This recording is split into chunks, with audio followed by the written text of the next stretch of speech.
میں نیکی کی دعوت کی دھوم میں مچاؤں، عطا ایسا کر حوصلہ یا الہی۔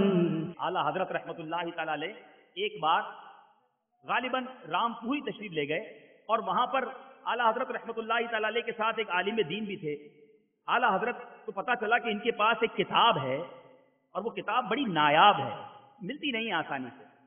اعلیٰ حضرت نے فرمایا کہ کتاب مجھے دے دو۔ مولانا صاحب نے کتاب تو دے دی، لیکن کہا حضرت یہ مجھے بھی ضرورت پڑے گی، ایک دن میں آپ واپس دے دیجیے گا، دوسری کتاب ہے نہیں۔ اعلیٰ حضرت رحمت اللہ تعالی علیہ ایک یا دوسرے دن جب واپس جانے لگے تو کتاب ان کو بھجوا دی۔ وہ عالم صاحب سمجھنے لگے، جب لگتا ہے ناراض ہو گئے حضرت، میں نے وہ جملہ کہا نا کہ ایک دن میں واپس کر دیجیے گا، معافی مانگنے آئے حضرت، وہ معاف کر دیجیے، آپ رکھنا چاہیں تو مزید رکھ لیں، آپ نے تو کتاب واقعی واپس بھجوا دی۔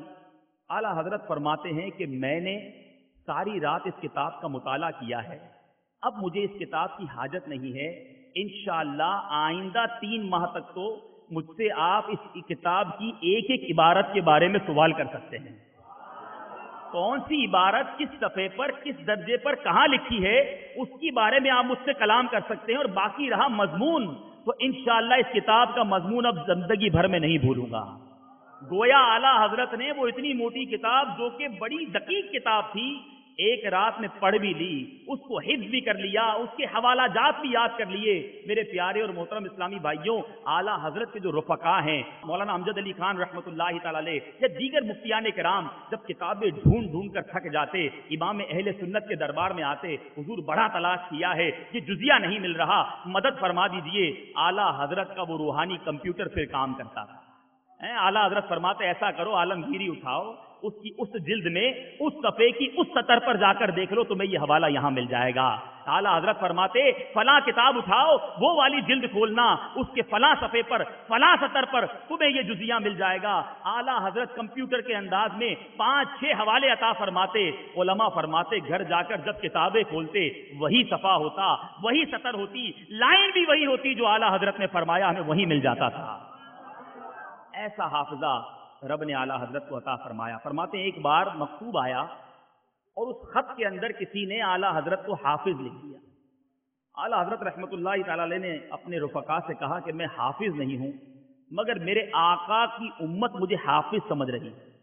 اور اب آپ ماشاءاللہ سمجھدار ہیں، آپ جانتے ہیں بچپنے میں حفظ کرنا بڑا آسان ہے، چھوٹا بچہ ہوتا ہے وہ کر لیتا ہے، جوانی کے بعد بڑھاپے یا ادھیڑ عمر میں حفظ کرنا یہ بہت مشکل ہے۔ مگر قربان جائیے، حافظائے امام اہل سنت پر کوئی کئی ماہ نہ لگائے، کسی مدرسے میں داخلہ نہ لیا، صبح سارے کام چھوڑ کے گردان کرنا شروع نہ کر دی، اعلیٰ حضرت عشاء کے وضو کے بعد قرآن پاک کا ایک پارہ پڑھتے اور عشاء کی جماعت تک کتنا وقت ہوتا ہے، اتنی دیر کے اندر اعلیٰ حضرت اس کا دور فرماتے۔ روایتوں میں آتا ہے اسی رات عشاء کے بعد اعلیٰ حضرت تراویح میں وہ پارہ سنا دیا کرتے ہیں۔ 30 دن پورے ہوئے، 30 تراویح سنائی اور رمضان ختم ہوا، اعلیٰ حضرت حافظ قرآن بن چکے تھے۔ کس کمال کی بات کریں، کیا کیا میرے رب نے اپنے رضا کو عطا فرمایا۔ میرے پیارے اور محترم اسلامی بھائیوں، اعلیٰ حضرت رحمت اللہ تعالی علیہ کی بات ہو اور ترجمہ قرآن کنز الایمان کی بات نہ ہو تو بات ادھوری رہ جاتی ہے۔